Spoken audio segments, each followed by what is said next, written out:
طلبہ بورڈ کے پرچے میں ایک سوال خط اور درخواست کے متعلق ہوتا ہے کہ خط اور درخواست میں سے کسی ایک چیز کا انتخاب کر کے اسے تحریر کریں، اور یہ 10 نمبر کا سوال ہوتا ہے۔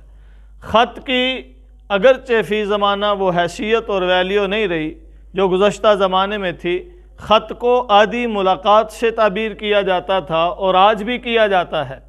خط لکھنے کے کچھ آداب اور سلیقے ہوتے ہیں جن کو ملحوظ رکھ کے خط لکھنا ہوتا ہے، اور وہی سکھانے کے لیے یہ پرچے میں سوال ڈالا جاتا ہے خطوط نویسی کے متعلق۔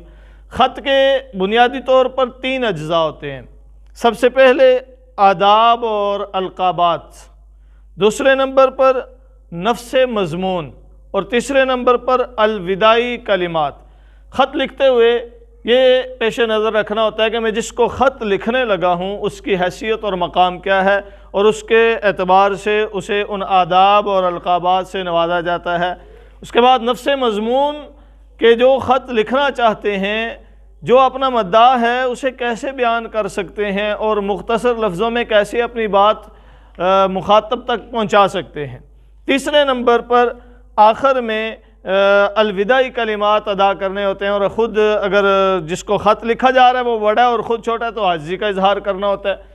تو خط لکھتے ہوئے بورڈ میں جن چیزوں کو دیکھا جاتا ہے وہ یہی ہیں: ابتدائی آداب، القابات، نفس مضمون اور الوداعی کلمات۔ 2 نمبر ابتدائی تعارف کے ہوتے ہیں یا القابات وغیرہ کے ہوتے ہیں۔ 6 نمبر نفس مضمون کے ہوتے ہیں کہ مضمون کی جو کوالٹی ہے، مضمون کا جو معیار ہے، کیا ویسا ہے جیسا ادب میں جس چیز کا ادب تقاضا کرتا ہے، جیسا ادب میں ہونا چاہیے۔ اور تیسرے نمبر پر جو الوداعی کلمات ہیں، کیا وہ اس قابل ہیں کہ انہیں داد و تحسین سے نوازا جائے۔ تو 2 نمبر ابتدائی تعارف کے یا القابات کے، 6 نمبر نفس مضمون کے، اور 2 نمبر الوداعی کلمات کے۔ ٹھیک ہے، یہ ٹوٹل 10 نمبر بن جاتے ہیں، اور ان 10 نمبروں کے حصول کے لیے اس طریقہ کار کو پیش نظر رکھنا ہوتا ہے۔ سب سے پہلے آپ نے امتحانی مرکز لکھنا ہے۔ اصول تو یہ ہے کہ خط جس شہر سے لکھا جا رہا ہے اس شہر کا نام لکھا جائے، اور یہاں شہر کی جگہ ہم امتحانی مرکز اس لیے لکھتے ہیں چونکہ پرچے میں کسی صورت بھی اپنے شہر کو واضح نہیں کرنا ہوتا، شہر کا نام نہیں لینا ہوتا۔ اس کے بعد تاریخ لکھی جاتی ہے، جس تاریخ کو پرچہ ہے، مثلا 7 دسمبر 2023 کو ہے تو 7 دسمبر 2023 لکھیں گے۔ یہاں عموماً غلطی کیا کرتے ہیں؟ غلطی یہ کرتے ہیں کہ 7 دسمبر یوں لکھ دیتے ہیں۔ ٹھیک ہے، اب یہ 7 اردو میں نہیں چلتا، اردو میں اردو رسم الخط کا 7 لکھنا ہوگا، ٹھیک ہے، جو عربی سے ماخوذ ہے۔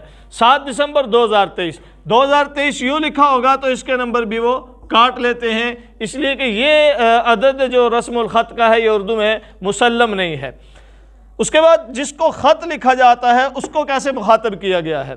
پیارے ابا جان، والد گرامی کو خط لکھنا ہے ان کی خیریت دریافت کرنے کے لیے، تو وہ پیارے ابا جان، والد گرامی قدر، محترم والد صاحب، ٹھیک ہے، یا ایسے اور بھی مختلف الفاظ ہو سکتے ہیں۔ السلام علیکم ورحمۃ اللہ وبرکاتہ، السلام علیکم اتنا بھی کافی ہے، تفصیلی لکھنا چاہے تو بھی ٹھیک ہے۔ نفس مضمون، آپ نے مضمون کو کوشش کرنی ہے زیادہ طوالت سے بھرا نہ ہو، اکتاہٹ والا نہ ہو، بلکہ نپے تلے الفاظ میں، تھوڑے لفظوں میں، مختصر اور خوبصورت جملوں سے مزین مضمون ہو، اور تھوڑے مضمون میں بڑی بات کر دی گئی ہو، یعنی جامع معنی ہو۔ اور آخر میں والسلام، آپ کا بیٹا، چونکہ والد کو لکھا ہے تو آپ کا بیٹا ہوگا، چچا کو لکھا ہے تو آپ کا بھتیجا ہوگا۔ یہ جس کو خط لکھا ہے اس اعتبار سے یہاں رشتہ بھی بدل جاتا ہے۔ آپ کا بیٹا الف بے جیم، یہاں الف بے جیم اس لیے لکھتے ہیں کہ والد کے نام کو واضح نہیں کرنا یا اپنے نام کو واضح نہیں کرنا، اس لیے کہ جیسے شہر کا نام بورڈ کے پرچے میں لکھنے کی اجازت نہیں ہوتی، ویسے ہی اپنا نام یا تعارف یا کوئی ایسا اشارہ دینے کی اجازت نہیں ہوتی جس سے پتہ چل رہا ہو یہ کس سکول کا ہے یا کس شہر کا ہے یا اس کا کیا نام ہے۔ ٹھیک ہے، ان چیزوں کو ملحوظ رکھ کر جب خط لکھا جائے گا تو یقیناً خط کے پورے نمبر